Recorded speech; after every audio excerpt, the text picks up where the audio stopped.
જો Adani power grid company આ બધા મોહરા છે કાગળ ઉપરના. જમીન ઉપર જે દંગલ ચાલે છે, મજૂરો દ્વારા ખેતરમાં ઘૂસી જવું રોજડાની જેમ અને ખાડા ગાળી દેવા, કોકની કબર ખોદતા હોય એમ, વીજળાના થાંભલા ખોડી દેવા, તમારી પોતાની પેઢી હોય એમ, આ બધું કરે કોણ? મજૂરો, કોન્ટ્રાક્ટરો. અને એના કોન્ટ્રાક્ટરો કોણ હોય છે? એના 3 સ્તર છે.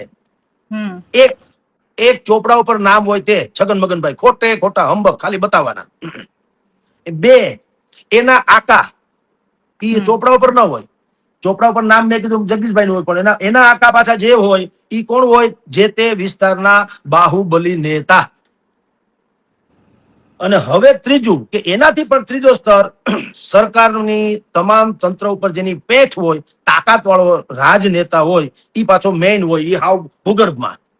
આ 3 સ્તર કીધા મંત્રીના, એના ઠેકેદાર એટલે કે બાહુબલી રાજનેતાના, ન્યાય જે તે વિસ્તારના, અને ત્રીજા છગન મગનભાઈ જેના નામે કોન્ટ્રાક્ટ બોલતો હોય એના. એટલે કહી શું શકાય? કાંઈ પણ ડખો થાય, ભાઈ કોન્ટ્રાક્ટ કોણ છે? તો છગનભાઈ છે.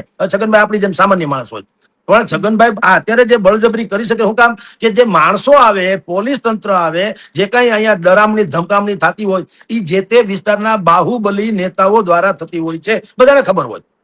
ખાલી સુરેન્દ્રનગરના ધાંગધ્રા જિલ્લાના કોંડ ગામે નહીં, આ ગુજરાત સૌરાષ્ટ્રના સાગરકાંઠાના 26 જિલ્લા જે છે, એ 26 જિલ્લાનો આ મહાભયંકર પ્રશ્ન છે. અને ખબર નહીં કેમ કોન્ટ્રાક્ટ. અને મજાની વાત તમને કહું, મને આશ્ચર્ય એ છે કે એક તરફ ભારતીય જનતા પાર્ટી ઉપર ઓળઘોળ થઈ જાય છે, ખેડૂતોને મત આપે છે, તો ભારતીય જનતા પાર્ટીનું વળતર આવી રીતે ક્યાં આપે?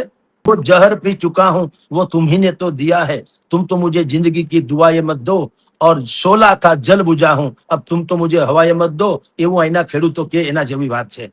કારણ શું છે કે ભારતીય જનતા પાર્ટી ઉપર ખેડૂતો આટલા, ખેડૂતો છોડો, આખું ગુજરાત આટલું ઓળઘોળ છે, તો ભલામણા તમે કને કન્વિન્સ કા નથી કરાવતા? પણ પ્રોબ્લેમ તમને ઈથી આગળ કહું, આ જે કોન્ટ્રાક્ટ આ છે ને, જો અદાણી